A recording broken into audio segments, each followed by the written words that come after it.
Europe 1, bonjour. Raphaël Duchemin. 6h18 sur Europe 1, ils sont jeunes, on les voit courir, on les pense en bonne santé. 2 décès viennent d'endeuiller le monde du sport ce week-end. Hier, c'est le cycliste Michael Gollertz, 23 ans, qui a succombé à une crise cardiaque. Il est mort cette nuit à l'hôpital de Lille après un accident sur le Paris-Roubaix. Samedi matin, c'est le jeune Samba Diop qui jouait avec la réserve du Havre qui a été retrouvé inanimé au domicile de ses parents. Docteur Emmanuel Aurent, bonjour. Bonjour. Merci d'être avec nous vraiment ce matin. Vous êtes le directeur médical de la Fédération française de foot. Vous présidez aussi depuis 3 ans maintenant l'association des médecins de clubs de foot professionnels.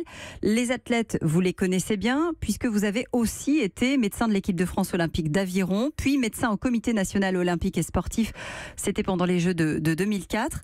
500 décès d'origine cardiaque chaque année sur des terrains de sport. C'est un chiffre qui évolue ou qui ne bouge pas? C'est un chiffre stable? C'est un chiffre stable.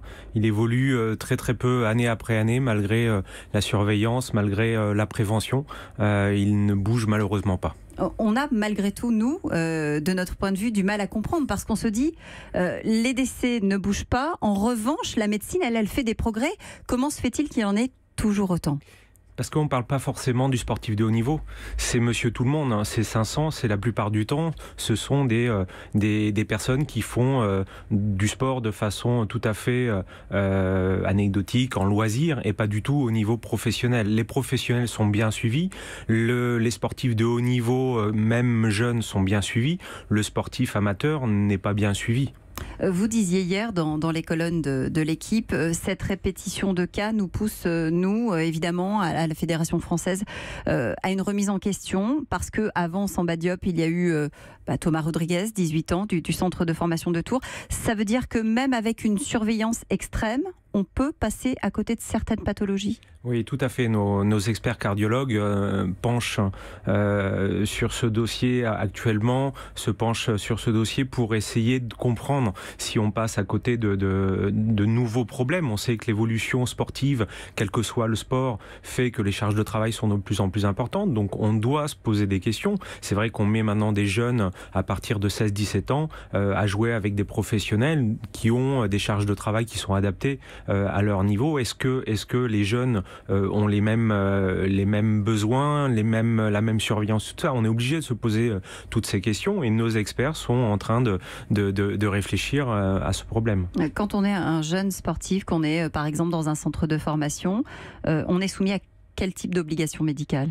Alors on est soumis à l'obligation médicale du ministère, mais la commission médicale fédérale de football impose une surveillance un peu plus accrue qui, avec un examen cardiaque tous les ans, examen ECG et puis une échographie cardiaque régulière qui est censée protéger et prévenir les problèmes.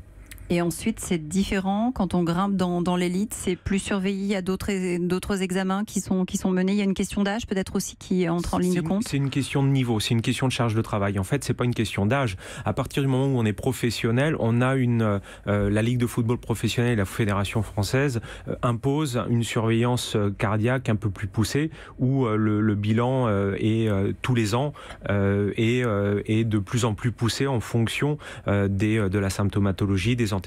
Et aujourd'hui, vous réfléchissez justement à élargir ce bilan poussé à d'autres plus jeunes qui sont par exemple dans les centres de formation? On se pose la question surtout sur ces jeunes qui sont entre les deux milieux, entre le milieu professionnel et le centre de formation. Ces jeunes-là qui viennent... il y a une zone grise? Voilà, il y a une zone grise, mais qui n'est pas grise pour les spécialistes. C'est-à-dire que on a pris des décisions au niveau de la commission médicale de s'assurer que ces jeunes ont quand même un suivi qui n'est pas le suivi demandé au niveau international. On va un peu plus loin et donc on a essayé de gérer cette zone grise et maintenant les charges de travail nous obligent à nous poser encore d'autres questions et là les cardiologues nous aident. Alors quel genre de questions? Je regardais, vous avez demandé aux experts justement qui travaillent avec vous à la Fédération de réfléchir à 3 questions précisément. Faut-il remettre en cause notre bilan? Y a-t-il dans la littérature scientifique et médicale de nouvelles données qui doivent nous inquiéter par rapport à l'évolution du foot et des pathologies du cœur? Et y a-t-il de nouvelles choses à surveiller? Vous avez un début de réponse à ces questions? On a commencé à travailler avec les experts ce week-end et en fait on est obligé de se poser des questions entre malheureusement les décès survenus la nuit et les décès survenus au moment de l'activité physique, comme on a vu hier lors du Paris-Roubaix.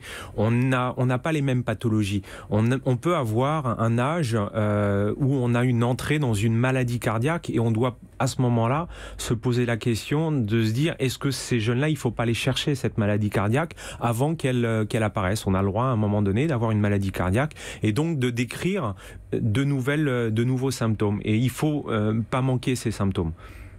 Il y a des cas récents chez les footballeurs, vous l'avez dit, professionnels. Il y a aussi des cas amateurs de décès sur des terrains de foot. Vous allez, je crois, vous réunir également avec l'UEFA au mois de mai pour réfléchir à cette question. Vous dites s'il y a un travail à faire peut-être sur la question justement de la mort subite. Alors, cette question est déjà prise en compte au niveau européen. L'UEFA a déjà créé énormément de suivi sur tous les sportifs et dans tous les pays. Donc, on est obligé de continuer à travailler et essayer d'avoir des solutions pour qu'il y ait zéro décès. C'est le but. Ce qui est vrai pour Samba Diop l'est aussi peut-être pour le cycliste qui est décédé cette nuit à l'hôpital de Lille, Michael Gollertz. C'est malheureusement pas toujours détectable, c'est ce que dit un ancien médecin de la FDJ. Le jeune Gollertz qui s'est effondré, victime d'un arrêt cardio-respiratoire, ça, on ne peut pas le voir venir. On essaye de le voir venir. Peut-être qu'on pourra demain. Peut-être qu'on pourra demain. On a une évolution de la médecine qui fait qu'on espère aller chercher ces pathologies, ces maladies cardiaques débutantes. Et c'est la base du projet que vous présenterez au ministère des Sports. Tout à fait, on essaye. Merci beaucoup Emmanuel Laurent d'avoir été avec nous en direct ce matin sur Europe 1, 6h25. Europe 1.